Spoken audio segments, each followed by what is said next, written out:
Leicester defied 5,001 odds to win the league in 2016, while Chelsea spent nearly $2 billion assembling Europe's most expensive squad and still finished 6th. The drama in the Premier League is more intense than a soap opera, and today we're going to break down all 20 teams, giving you the lowdown on who's thriving, who's barely scraping by, and who's just praying for their manager to last until Christmas. Wait till you hear what just happened with the Spurs. If you like this video, there's much more where that came from. Click the subscribe button and there you go, unlimited access to amazing football videos like this. First up, Manchester United. United is that one club that just can't seem to figure things out post-Ferguson. One minute they're claiming they'll be back at the top, and next they're losing to teams you've never even heard of. It's like a soap opera, honestly, but hey, they've got history, lots of it. Players like Eric Cantona and Cristiano Ronaldo built this legacy of glory, but now it's just a rebuild. And United fans are getting really tired of hearing that word. Will they ever get back to their glory days? Maybe, but don't hold your breath. Now let's move from one fallen giant to another, just with more hope. Number 2, Arsenal. Arsenal has been so close to greatness that they've probably got a whole section of their trophy cabinet that just says almost. The Invincibles of 2004 were beautiful, but too bad that was 20 years ago. Since then, Arsenal has been a consistent top 4 team, but never quite managed to land the big one. Their fans have waited ages for a Premier League title, and now, under Mikel Arteta, they're finally looking like a real contender again. But let's be real, Arsenal fans always think this is their year. Until they hit a bad run of form. And now, the comeback kings. Number 3, Liverpool. Liverpool's story in the last decade has been a roller coaster of emotion. One minute, they're lifting the Champions League. Next thing you know, they're dropping points against teams in the bottom half of the table. But credit where credit's due. Under Klopp, Liverpool went from being that good but not great team to the team to beat. Mohamed Salah and Virgil van Dijk, these guys are world class, but there's a sense of will they or won't they this season. Speaking of chaos, number 4, Chelsea. Chelsea's tagline should be throw money at the problem until it works. This club is known for their revolving door of managers, but somehow they always seem to be in the mix for silverware. 2 Champions League titles since 2012? Not bad, Chelsea, not bad at all. But under new ownership, they've dropped a few $100 million into young talents. Will it work out though? Probably, maybe. It's Chelsea, so anything can happen. They could win the Champions League one year and then next season be 12th. Gotta respect the unpredictability. Now let's move from unpredictable to unstoppable. Number 5, Manchester City. If you're not a Manchester City fan, you probably think they've got too much money, and you're probably right. But let's be honest, they are really good. Like, really good. Pep Guardiola has built a team that plays football on another level, and with Erling Haaland up front, they've added a whole new dimension to their game. If you're the kind of person who enjoys watching beautiful technical football, City is your team. But if you're a rival, you're probably sick of hearing City is unstoppable. Spoiler, they probably are. And now to the kings of almost. Number 6, Tottenham Hotspur. Tottenham is like that one guy who always talks about how he's definitely going to make it in the music industry, but never does. The Spurs just can't seem to close the deal. With Harry Kane and Son leading the charge, they always look like they could challenge for a title, but then a few bad results and suddenly they're fighting for a Europa League spot. It's tragic, but hey, they have a beautiful stadium, so that's something, right? Next up, number 7, Leicester City. Winning the Premier League in 2016 was the underdog story of a lifetime. They weren't even supposed to be in the league, let alone win it. Fast forward a few years, and while they're no longer champions, they've still been a solid team in the top half, pushing for Europe. But with players like Jamie Vardy aging and a few key departures, it's not clear if they'll stay in that European conversation. The fairy tale is over, but at least they'll always have that 2016 title. Number 8, Leeds United. Leeds fans have been through the ringer. After 16 years away from the Premier League, they finally returned in 2020 under Marcelo Bielsa, and the fans went crazy. Bielsa brought high-intensity, entertaining football back to Leeds, and it was thrilling to watch. But it's been a bit of a bumpy ride since. They've had some great moments, but also a few painful relegation battles. Still, there's something about Leeds. Maybe it's the fans, or maybe it's the unpredictability. Number 9, Everton. Everton's been in the Premier League long enough that you've probably started feeling sorry for them. At one point, they were up there with the big clubs, but recent years have been a mess. Financial troubles, bad results, and a managerial carousel that would make even the most patient fan pull their hair out. They've got talent, no doubt, but they also have a knack for underachieving. The fans deserve better, but will they ever get it?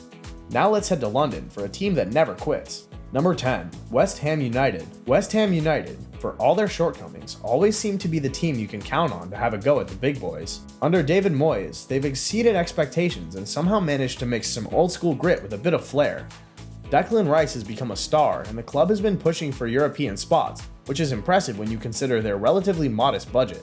They're not going to win the title, but they're definitely good for a shock win or two. Keep an eye on them, just don't expect them to do it every season. Now let's talk about the money bags. Number 11, Newcastle United.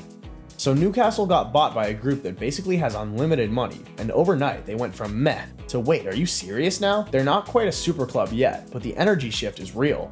St. James Park is buzzing again, the squad is slowly transforming, and people are starting to get nervous. Because if this rebuild really goes according to plan, Newcastle could be terrifying in like 2 seasons. For now though, they're just enjoying being relevant again, and that alone is enough to shake up the Premier League ecosystem. Big money's cool, but steady ambition? That's Villa. Number 12, Aston Villa. Aston Villa has been quietly stacking the deck. Unai Emery walked in like a man with a 5-year plan and no time for excuses. Villa's no longer that club trying not to get relegated. They're looking at Europe, and they're not being shy about it. Watkins is scoring goals, the midfield is spicy, and defensively, they're way more solid than people give them credit for. Villa fans have waited years for this level of ambition, and now that they've got it, they're not letting go without a fight. Now let's move on to the tactical masterminds. Number 13, Brighton. Brighton plays football like they've been studying Guardiola clips all night and actually understood them. No big game signings, no outrageous wage bill, just vibes, smart recruiting, and some of the slickest tactical setups you'll see outside the top 4. Seriously, they sell players for fun and still somehow get better. It's witchcraft, or maybe just great data analytics. Either way, Brighton, everyone's favorite second team, unless they've just beaten yours. Number 14, Wolverhampton Wanderers. Wolves really said, let's build a Premier League team, but only use Portuguese players. And weirdly, it kind of worked. They've settled into mid-table life for a while now, sometimes punching up, sometimes struggling to score a goal for like 6 weeks straight. But when they're on form, they're dangerous. When they're not, you wonder if they even want to play football. Either way, they've got a unique identity, a fierce fan base, and the ability to surprise anyone on their day. Just maybe let someone else take the corners, yeah? Number 15, Crystal Palace. Crystal Palace is the kind of team that just vibes. They're not going to win the league. They're probably not getting relegated, but they will ruin your club's day at least once per season. Zaha might be gone, but they've still got flair, pace, and an undying commitment to chaos. Their fans at Selhurst Park are absolutely elite, and some of the loudest in the league. The club's not trying to be fancy, but you get the feeling they like being the wild card, and honestly, the league's better for it. Now to a club with vintage charm. Number 16, Fulham. Fulham has spent years bouncing between the Premier League and Championship like it was a trampoline park, but lately they've looked steady, respectable, and hard to beat. Weird, right? Mitrovic bulldozed his way through defenders for a while, and even after he left, they still found ways to compete. Their football is surprisingly stylish. Craven Cottage is a charming throwback, and for once, they're not just trying to avoid relegation, they're trying to stay mid-table. And if you've been through what Fulham fans have, that's a win. Number 17, Brentford.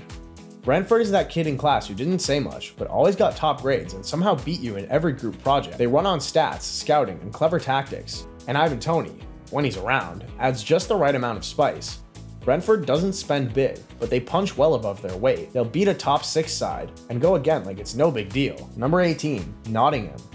Nottingham got promoted, then immediately hit add to cart like they were building a squad in FIFA career mode. So many signings. But to be fair, after decades out of the top flight, they were not here to mess around. Sure, the team might need name tags and training, but there's passion at City Ground. Historic club? Absolutely. Chaos? Even more so. Some days they look like a proper Premier League outfit. Other days it's like they forgot how to defend. Next, the little engine that refuses to quit. Number 19, Bournemouth. Bournemouth has no business surviving in this league, and yet here they are. Still standing, still scrapping, still annoying clubs with 5 times their budget. They've got a small stadium, a modest squad, and a manager who's just trying to keep the whole thing from collapsing. But they fight, and when they win, it feels like a movie montage. Nobody expects much from Bournemouth. And maybe that's the point. They keep proving people wrong, and in this league, that's practically a trophy. And finally, let's talk about number 20, Burnley. Burnley just got promoted again and promised us attacking football. That's right, Burnley. The club that used to treat 1-0 wins like masterpieces of modern art. They've tried to reinvent themselves, playing out from the back, looking slick, and occasionally getting absolutely thrashed for it. But you've got to admire the ambition. Turf Moor remains one of the toughest and roughest places to visit in the league, and even if things don't always go their way, they're putting up a fight. Sort of. And that's the entire Premier League. 20 teams, 20 different brands of chaos. Love them or hate them, they all bring drama. But at this point, the rest of the league's just there to watch Man City lift the trophy. Again. If you like this video, there's a whole lot more where that came from. Just click the subscribe button, and there you go. Unlimited access to amazing football videos like this.